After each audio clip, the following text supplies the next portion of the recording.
Aloha, thank you very much for joining us today for this press conference to address the public health impacts of the rising violence here at the Waianae Coast Conference, the Waianae Coast, I should say. My name is Ian Ross. I am the Public Affairs Director here at the Waianae Coast Comprehensive Health Center. We have 5 speakers today, and we're going to be holding all questions till the end. Without further ado, I get the honor of introducing Richard Bettini, the President and CEO here at the Waianae Coast Comprehensive Health Center. Please take it away. Thank you. Aloha, everyone. Thank you very much for spending the time to come out here and listen to us. The recent uptick in violence is part of a trend. There's a great deal of disparity between a livable wage in Hawaii for families of 4 and others and income of our residents. And it's creating a tension. We're seeking to find solutions. We believe the best solutions come from the community. We're asking that government leaders listen to what we consider a public health emergency. They help us to provide the resources. We'll do our part. We need to do better, and maybe they need to do better. One example of one of the things we're working on is our group called Elapaio, and we have their executive director here to speak to some of these issues.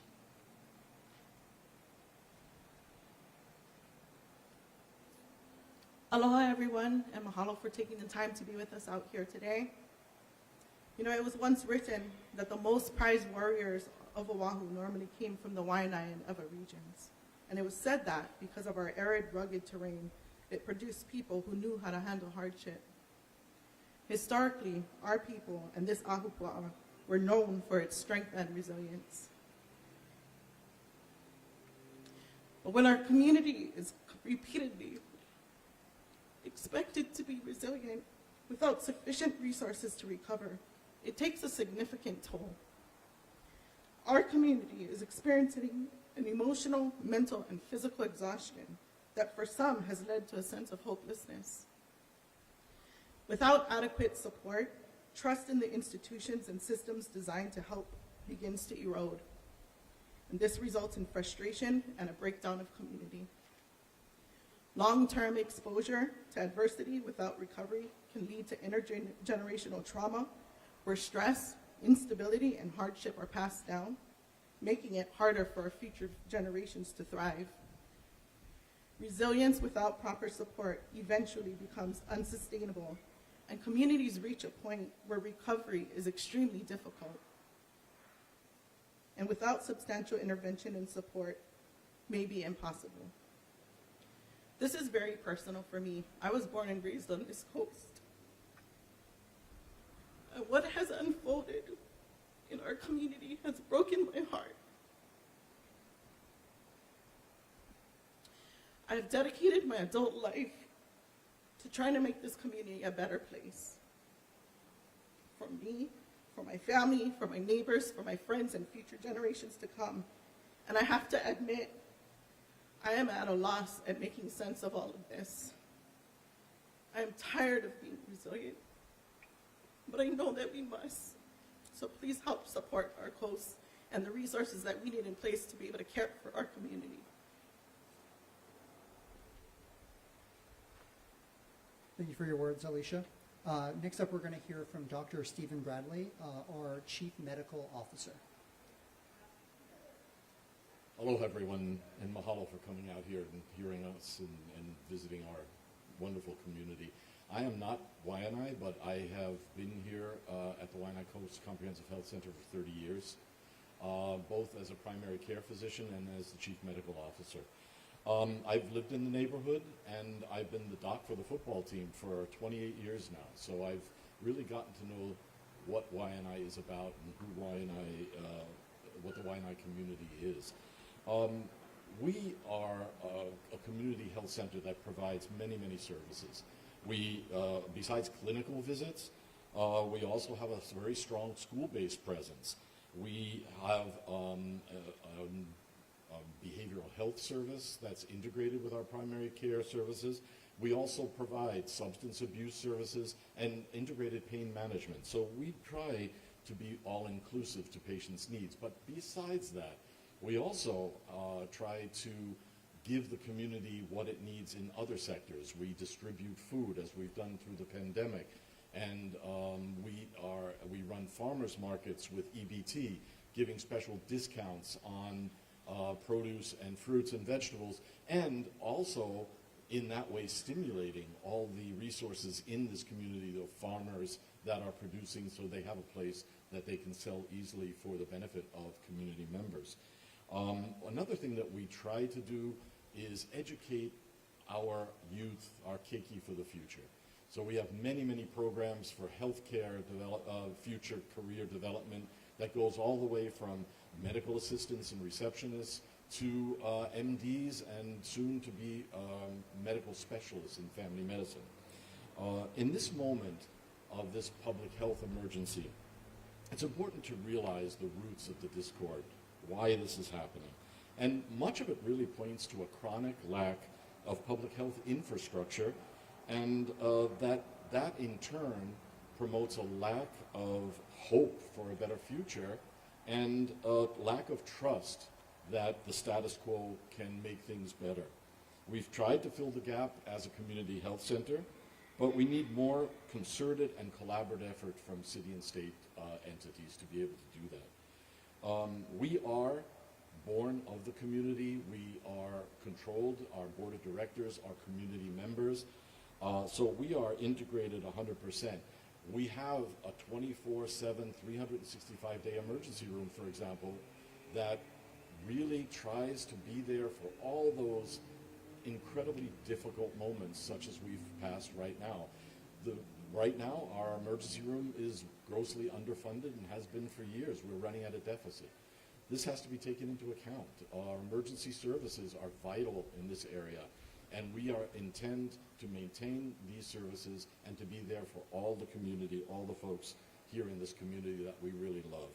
So we are poised to act in any possible way, but that has to be in concert with the community, with the desires of the community, with the assistance of the entities that help us do what we need to do. Mahalo. Thank you very much. Now we'll hear from Nicholas Huey, our Executive Vice President. Thank you. Mahalo again for making your time to come today. On September 12th, Waianae Comp submitted formal letters to both the governor and the mayor addressing the gun and public health crisis and the resulting trauma on the Waianae coast. Waianae Comp has provided a roadmap for public health response that I'll cover further in my remarks. First, a public health crisis is a situation that poses significant threat to the health and well-being of a population, caused either by natural or man-made events, and has significant impact on community health, the economy, and or loss of life.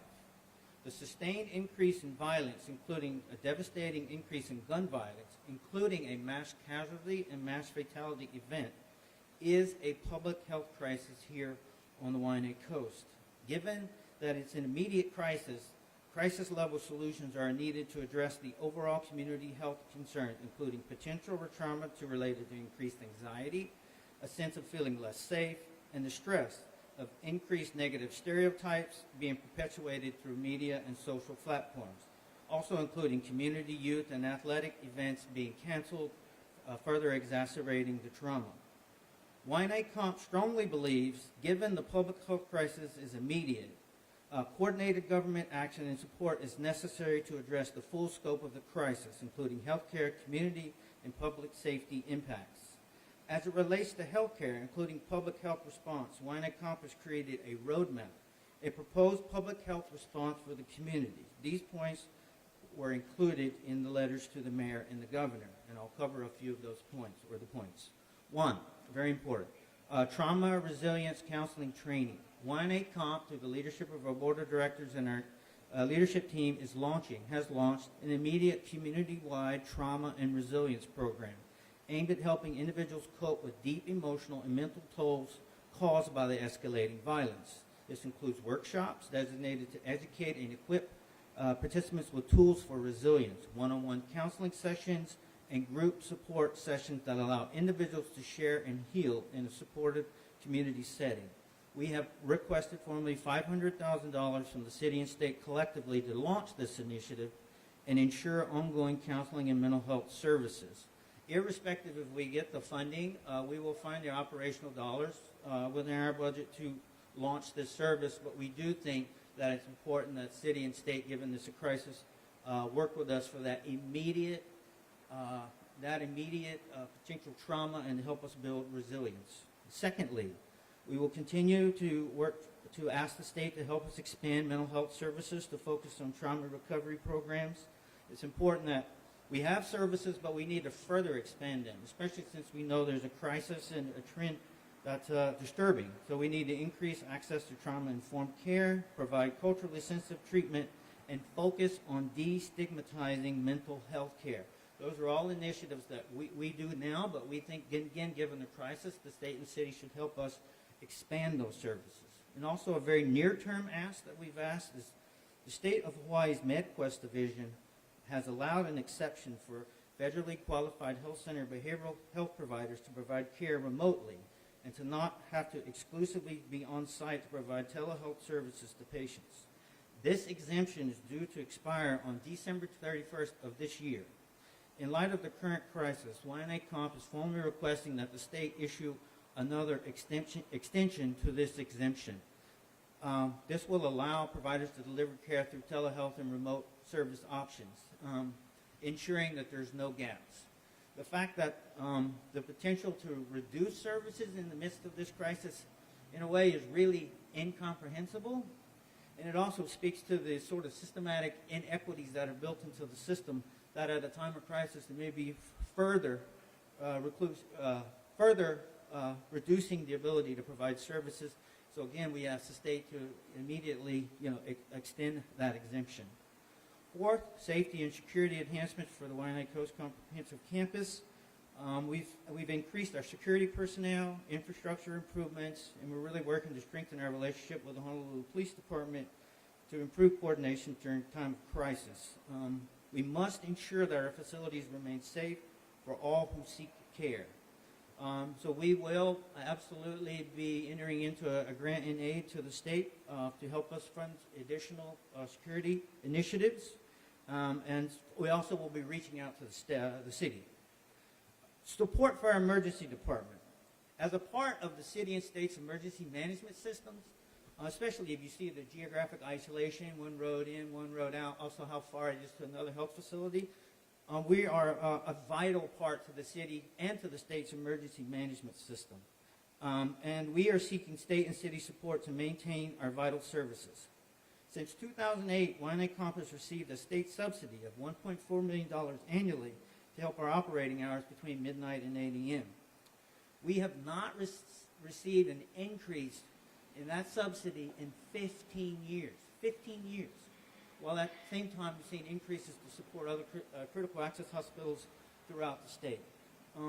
We must address this issue with the city, but especially with the state, to ensure that our vital services are maintained. Like Dr. Bradley said, that the money that we lose on emergency, we have to find other operational dollars to support that vital service, and those could be reimbursed for other services. And to have a facility that vital not receive an increase in their subsidy for 15 years truly speaks to systemic inequities. So, in closing, I'll say this. This is the time and opportunity for government to concretely address health equity concerns for the Waianae Coast, while at the same time also addressing those inequities for Native Hawaiians and Pacific Islanders that make up the majority of the patients that Waianae Comp serves. We are asking to partner on immediate crisis response and also long-term support to ensure expansion and viability for critical healthcare services.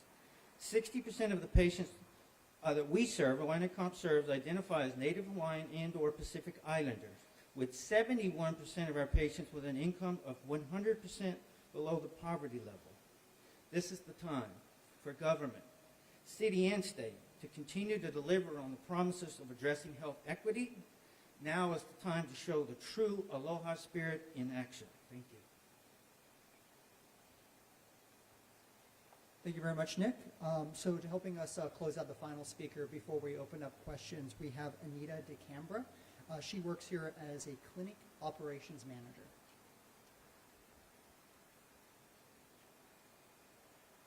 Thank you, Ian.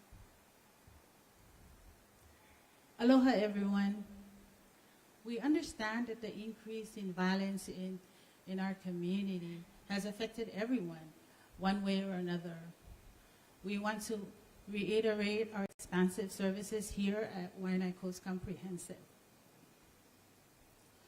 We provide medical, social, and behavioral health services. If you need behavioral health support, we have BH clinicians ready to serve. If you know of someone who needs behavioral health services, please reach out to us. There's no shame in seeking behavioral health care, and there's no wrong way and no wrong approach in seeking services. Please do not allow the stigma of mental illness prevent you from seeking services. We are here for you. Access to medical care, especially behavioral health care, is very important to us. We are here. We stand with our community through this crisis, and we support our community. Please reach out to us. As Dr. Bradley mentioned earlier, we have behavioral health services integrated into almost all our primary care settings. We have behavioral health services throughout the main campus here in Waianae. We also have behavioral health services available in our Nanakuli Clinic, Kapolei, Eva, and our Waipahu Clinic. We are here to serve you. I also want to mention that in our school-based facilities, we have BH clinicians that are available to see our students in the intermediate and our high school along the Waianae coast. Again, I would like to say we are here for you. We are here for our community. We are your community health center. So please reach out to us. If you're having problems with depression, anxiety, problems sleeping, anger, or trauma from the recent events, please reach out to us. We are here and we are available. We can be reached at 808-697-3469. Again, like I said, we are your community health center and we are here to serve you. We will do our best to provide you with the services that you need, but more importantly, the services that you deserve. Mahalo. Thank you very much, Anita. With that, we'll open up to questions. Obviously, us here, we hear about every shooting, every stabbing in the media. And you folks are on the front line. I mean, people from these incidents are literally dropped off here at this facility. How do we impress upon the people who can make the decisions to fund you folks, to give you folks the resources? How do we impress upon them that this is a crisis, as you folks are saying? We hold a press conference. I just mean, like, how does that message get to No, I think we have some bright spots in our relationships with certain areas of government. And I think we're going to try to work through those folks. I think Mayor Blangiardi has been incredibly responsive. I think the Department of Human Services and really also Jack Lewin, who is with the Department of Health and an agency that's looking at changes in healthcare. So we look for the bright spots. We look for people that will listen to us. There's some really great wisdom in this community about how to solve our problems. But there's some really hidden inequities. How dollars are distributed in healthcare. Coming up, there's a big reform happening again, a paradigm shift in the state of Hawaii of how the healthcare system is going to operate, how it's going to measure value, how it's going to incentivize change. We've put out some recommendations in that regard, and we're hoping we can work through those that will listen to us about the ideas we have to create equity and address those issues. Maybe Dr. Bradley could also respond to that question. Thank you, Rich. I do think a couple things we did. I think it's very important, and a big part of our press conference today was to impress upon to government to treat this as a crisis, not as the new normal, or this is just a one-off. This is sustained violence with a devastating increase in gun violence with a multi-casual, mass casualty, mass fatality event. That in its essence makes it a crisis. And when we're in a crisis, then all the conventional sort of approach has to go out and we have to approach it as a crisis. And in addition to that, we've provided concrete, what we believe are public health responses that we can partner with the community and government to benefit the community in this crisis mode and for long term. Thank you. Are you saying that the mental health issues in Waianae are the cause or the result of the actions and crimes here in Waianae? That's a good point. I think both. I was going to say, you know, we talked about trauma-informed care and how in this moment of public health emergency, it's extremely important. However, in the whole time I've been here, 30 years and beyond, as I've heard it, this is a neighborhood, this is a community that's always had a level of trauma. So we, from the inception of Waianae Comp, have been providing trauma-informed care. That is the tragedy, that this has gone on for generations. And these problems are deep-seated in this community. And when there is, as I said, a lack of hope and a lack of trust that things will get better, it boils over. And so you have a level of behavioral health issues that then accentuate and become more violent and more dangerous for the community members and the community at large. So I think that's what's happening right now. You know, I've lived and worked in this community for 40 years, and there are certain pressures that are here. I mentioned the socioeconomic issues that grow as the cost of living in Hawaii goes way up, and wages and employment opportunities in our community are somewhat limited. We're trying to address that. There's also the issue of culture and how strong the culture is out here around Hawaiian values and principles. And I think there's challenges to that in everyday living. And we've got to work through our cultural leaders, our kupuna, those agencies that promote culture to strengthen that culture. So a lot of pressure and stresses. And without the ability to really obtain the kind of mental health services that should be available, we're trying to work through the schools and put behavioralists in each school, and we're willing to provide the services. We need help in the facilities in the schools, and we need the Department of Education to move more quickly and realize we have a crisis here. The local leaders in education out here sense the need to move quickly. We need the bureaucracy to move more quickly. Same thing in healthcare. So the question was about what is the cause of some of the problems, and I do think economics and cultural erosion are at the heart of this. Alicia, do you want to add to that? I would just add that our community is still reeling from the effects of the pandemic. Coupled with inflation, I think a lot of our community, the focus has left our keiki and kupuna because we're so busy working multiple jobs just to pay rent and put food on the table. But where does that leave our kids? It leaves them to their devices, leaves them being on YouTube and video games and all these other things that disconnect them from aina and culture and values.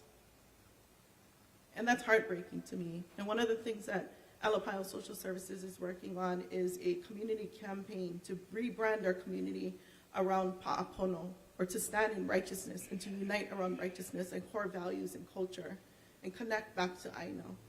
And so if you're available, we are holding a 2-day event this weekend called Maukata Makai. It's a free event for our community.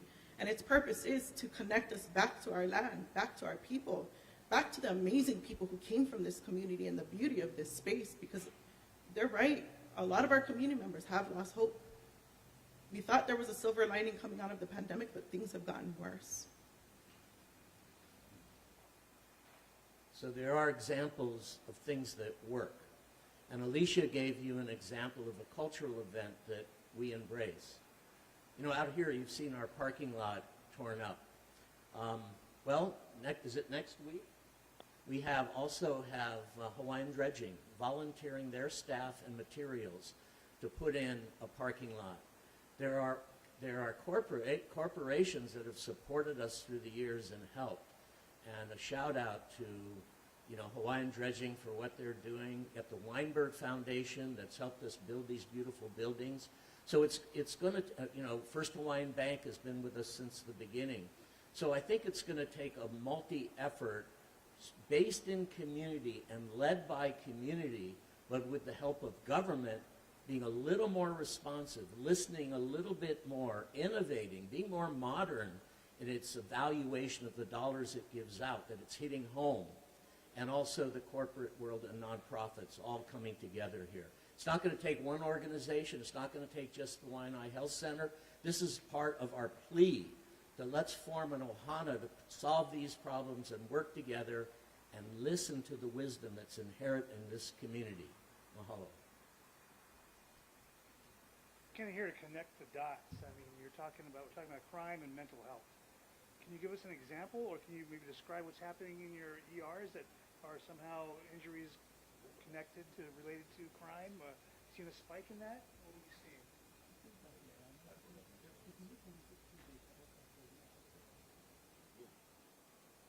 Yeah, as we talked about, as Nick was talking about, our public health roadmap, the things that we're doing right now, there has been what Nick was referring to. We've had to up our security here on campus that I never would have thought of 30 years ago when I came here. Reason being is because when things are happening in the community, things come up here. And when we have our emergency room, very often tempers boil over. There's tensions that explode. There are maybe problems between individuals, and the individuals come up here. So what is happening in the community gets focused in the emergency services that we have. So we have to go back. We will provide the services we can. We'll follow the roadmap with all those elements that we talked about. But this has to be a community endeavor, and we're going to be part of that solution to make sure the community has what they need to heal themselves. Imagine what it's like working in our ER. I sent multiple emails last year to the powers to be about the increasing violence and assaults on our staff. Getting people to come out here that can work elsewhere for more money and feel safer. We put up a metal detector. How many guns did we find? How many attacks on our own employees? It's not understood downtown. You can send an email and you can say this is happening, but unless you actually see it and feel it and talk to our staff, you're not going to realize the nature of this public health emergency. We've recently seen some of our violence kind of go offshore with the potential local assassin. You find that there's a divisiveness going on in politics on the Waianae Coast that may be feeding into this violence or attitudes?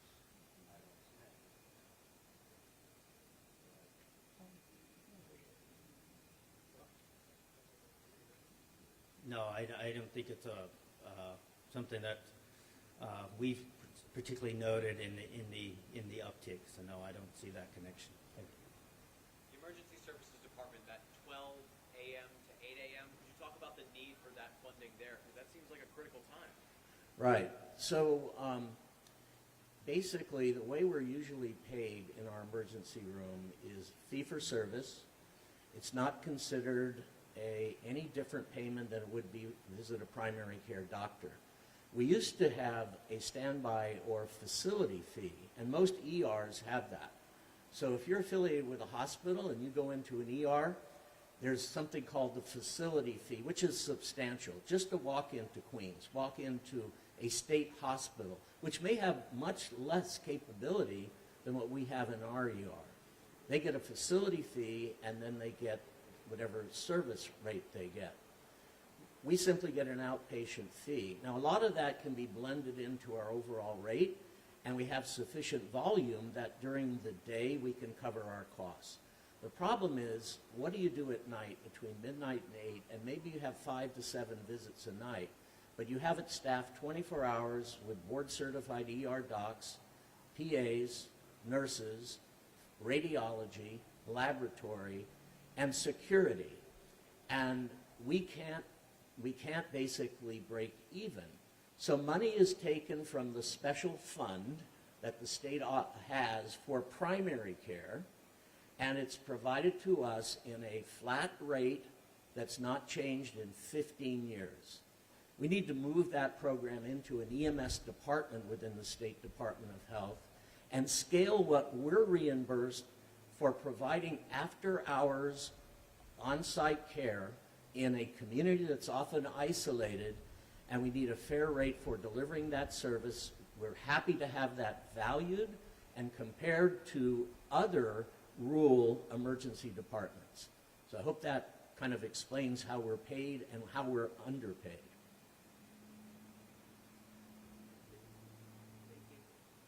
In the past 12 to 24 months, has there been any progress in that area, or did you completely regress? In terms of the subsidy and support for emergency medical services, during the pandemic, there was one supplemental payment because of the urgency of the pandemic and the availability of special dollars. The problem has not been solved. We've reached out numerous times. We will reach out again, and we will do our best to make our case around equity in supporting a statewide EMS system.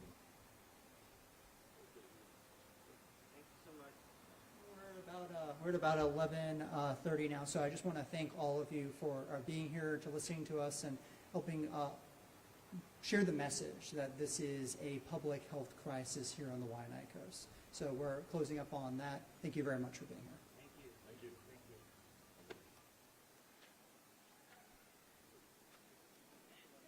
This doesn't happen to us every day, folks. Well, it's your first one. Little scary, huh?